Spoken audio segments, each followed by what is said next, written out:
Taigi, dabar pasiruoškime kurti žaidimą. Sukursime bėglį, tai yra dar vieną pieštuką, kurį paskui turėsime gaudyti, o jis nuo mūsų bėgs. Taip, apsirašome naują pieštuką. Turtlė, vėžliukas, taigi pieštukas. Jos spalva žalia.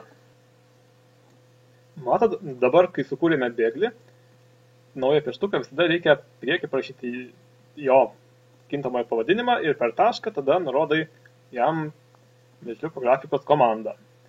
Taip, toliau mes darysime 100 žingsnių, 100 ėjimų. Ir tarkim, mes pradžiai eisime į priekį ir vis truputį pasisuksime. Čia galėtų būti dar taip. Atitraukta. Ir matom, jis čia bėga. Bėga, tokia gaunas kaip spiralė. Visai gražiai jis čia bėga. Bet čia galim prognozuoti, kad jis atbėgs dabar čia. Aš galiu laukti ir paskui ten jį pagauti. Tai kad mes negalėtume prognozuoti, padarom gudriau. Taip, aš čia ištrinu, tai ką buvau parašęs, ir panaudosime atsitiktinius skaičius.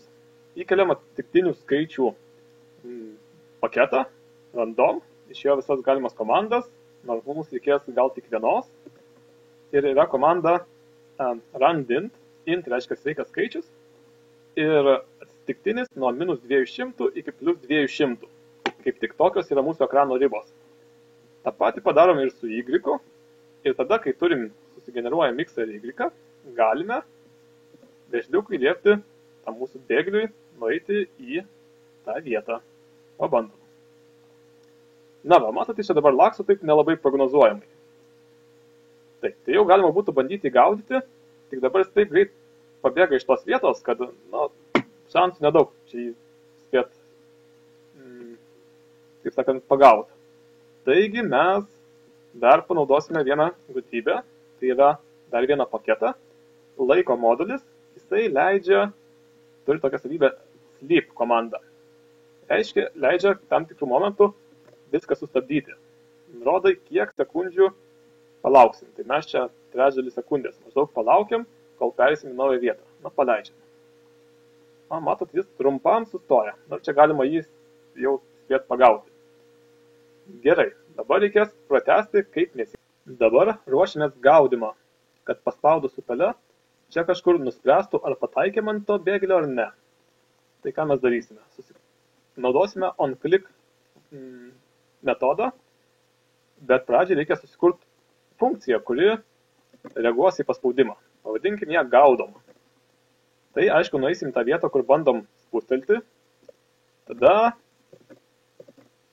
patikrinsim, ar mūsų standartinio pieštuko atstumas iki bėglio yra mažiau už 20 taškų. Čia 20. Ir jeigu taip, tai mes pasirinksim spalvą kažkokią, kuri pažymės, kad pataikėm. Kitu atveju paliksime standartinę spalvą. Ir tada padėsim tašką. Reiškia, tokį, kad matytųsi, kad toj vietoj bandėm gaudyti. Ir dabar mes turim tą funkciją, bet mums jinai dar nesusieta su spustelimu pelės. Tai einam susieti. Taip, reikia pasiimti ekraną ir tada tam ekrano kintamajam nurodyti, kad onClick komanda susiejama su mūsų funkcija gaudom. Čia. Ir dar padarom porą gudrybių, kad mūsų tas standartinis pieštukas nebraukytų linijų. Jį pakeliam traukiam tarsi nuo piešimo lapo ir padarom, kad jo greitis būtų maksimalus, toks susitarimas. Kai 0, tai greitis didžiausias. Nors paskui, kai 1, jis yra lėčiausias ir daug biški greitesnis, o čia pats greičiausias. Ir pabandom paleisti. Aš gal sumažinsiu vaizdą, kad bendras kodas geriau matytųsi. Taip. Gaudom. Taip, čia nepagavau. O, pagavau. Na štai, jau galim kažką žaisti. Kad patogiau matytųsi visas vaizdas, pasidarom pilną ekraną. Taip, sutinkam viso ekrano režimą. Ir ką, dabar matom visą kodą. Reikia mums kažkaip skaičiuoti taškus. Tai čia, kur mes pagaunam bėglį, pakeitę spalvą mes galėsime ir taškų kiekį pasididinti. Bet pradžiai reikia kintamojo. susikuriam kintamai taškams, pradinė reikšmė 0, susikuriam informacinį pieštuką, kuris rašys, kiek mes turim taškų. Tai padarom, kad jis persikeltų į naują vietą, nepiešdamas. Nauja vieta bus kažkur apatiniam kampe, x minus 200, y 107. Na, va čia, matote, sėdi. Taip, ir parašom taškus. Štai 0. U, nes yra š raidė. Š. Taip, toliau. Čia mes galėsime įrašyti taškų skaičiavimą. Pareiškime, kad taškai bus globalūs, tai yra galiojantis visoje programoje, ne tik tos funkcijos viduje. Ir tada taškus padidinam vienetu. Ir atnaujinam informaciją, ką esam parašę, ištrinam buvusius taškus ir parašom per naują. Čia specialus toks naudojimas, kad į teksto fragmentą įterptų kažkokią reikšmę, šiuo atveju taškų skaičių, taškų kiekį. Pabandom. Na, laktos, čia mūsų bėglys, ar pagausim bent kartą. O, pagavau taškai 1. Tai, čia kai didelis ekranas, sunku gaudyti. Sumažinti ekraną ir per naują paleist bus lengviau. Tik taškai labai mažiukai. Tai galima šiek tiek pagražinti tą reikalą. Pakeisime taškų šrifto spalvą. Padarėm Font Arial 12 bold. Pradžiai čia irgi reikėtų gal pakeisti. Taip. Pabandom dabar. Taip, gaudom, pagavom. Mes šiek tiek ryškesni. Aišku, galima tuo taškų pieštuko ir apskritai pačią spalvą pakeisti. Info color, koks nors irgi įdomesnis blue. Na, kad matytume, ai, sunkiai gaudau. Šiaip ne taip. Tai štai, jau žaidimo principai yra čia išdėstyti. Tai yra ką gaudyti, yra atsitiktinumas, kai nežinai, kas bus, yra taškų skaičiavimas ir galima kažkaip tai dar sugalvoti, kada baigti žaidimą.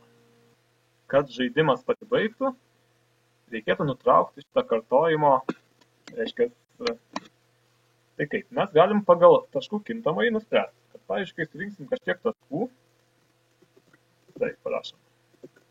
Jeigu taškus surinksim 5, tada informacija, reiškia, perskels čia, reiškia, į centrą, parašysim pabaiga ir bėglio pėdsaką išvalysim ir nutrauksim. Reikia yra speciali komanda, kuri nutraukia kartojimą, kuriame jinai vyksta. Pabandom. Tai 5 taškai. Čia ilgai užtruks. Galima dabar mes žaidimą biškį pahakinti. Kad nereiktų 5 taškų rinkti, aš padarysiu, kad 1 tašką surinkti ir pažiūrėsim, ar veiks. Taip, taškas 1, pabaiga. Čia nukando, pas mane ekranas truputį netelpa. Gerai, ką dar galima pahakinti? Galima ir 5 taškus rinkti, tik kad lengviau būtų, galima pasidaryti ilgesnę pauzę. Pabandom.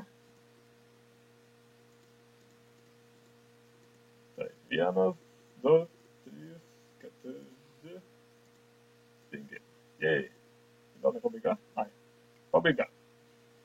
Taip pat galima, aišku, būtų išvalyti tuos visus šūvius.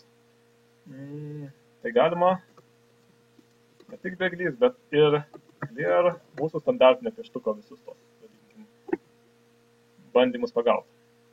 Dar galima ką padaryti, kad lengviau gaudyti būtų. Galima padidinti atstumą iki bėglio, kurį reikia pasiekti. 50 tai jau bus daug lengviau jį pačiupti. Galim tada didesnį tašką dėti, kad matytųsi, kad taip jau jį pagaunam. Na ir kad pabaigą prašytų gražesnėje vietoje, čia padarom koks -100. Kad tilptų ekraną ir pabandom. 5 taškus. Na, pabandom. 1, 2, 3, 4, 5. Na štai. Tai toks mūsų tas žaidimukas pirmasis. Tam kartui užteks, manau, iki kitų žaidimų.